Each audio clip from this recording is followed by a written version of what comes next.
Hey people, this is Alsmillions. I got a letter from Mike the other day. He was asking me about how could he get a better or straighter hairline.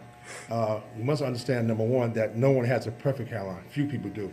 In my 25, 30 years of cutting hair, I found only maybe one or two people had an actual straight line. That means that this point was equal or the same as the point on this side. So for the most part, someone usually has the higher side, and that's called the stronger side. The lower side is called the weaker side. So whenever you do a hairline, you always want to look at the higher side or the stronger side first. So in this case, his right side is the higher side. It's a little bit higher, not that much. For the most part, he has a pretty good hairline, but this is the higher side. So we don't want to start on this side because we're going to take it higher.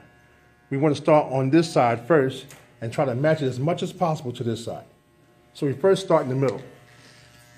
Always start in the middle of the line first.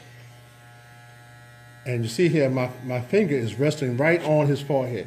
That gives me a whole lot of good stability, and that way I won't shake and mess up. Okay, so now I'm going right from right to left.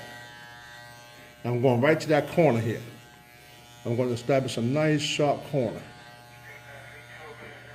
And this corner is going to match the other corner. The reason why I don't want to go too high, because in 3 days, that line is going to start to grow back. And once that line starts to grow back in, especially if he's trying to get some good wear on his hairline, he's going to see all this little new growth coming in. And if the new growth is coming in, you're going to see a lot of little hairs coming around his head before it's even time for it. So we try to stay away from going back too far on the line, and it's just a good thing to do. So now you see I'm cleaning this area up. Make sure that corner's nice and crisp.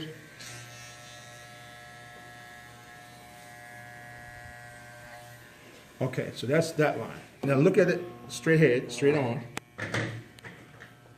That line is almost just like the other line on this side. But now I still have enough room to get that line crispy.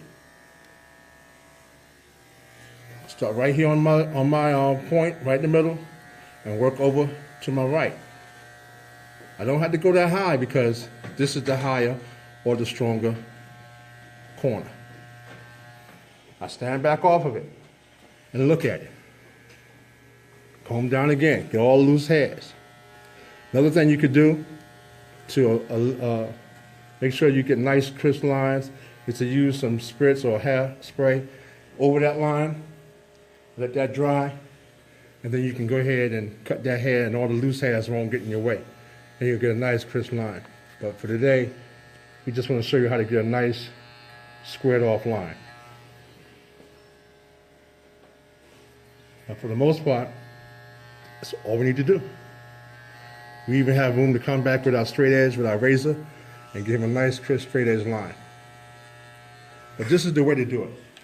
Start in the middle. You go to the weak side, and hopefully you can build that weak side up enough to compensate for the difference. You can get that side to match that side. Now once you do that, suppose this line is really high on this side. You don't want to take too much hair off, so you must go talk to the client and make sure the client understands that there's going to be a lot of hair taken off if he wants it perfect. Some clients don't care about that, so you can just go ahead and shape it up as much as possible without leaving too much excess. Thank you so much. Alsmillions. Talk to you soon.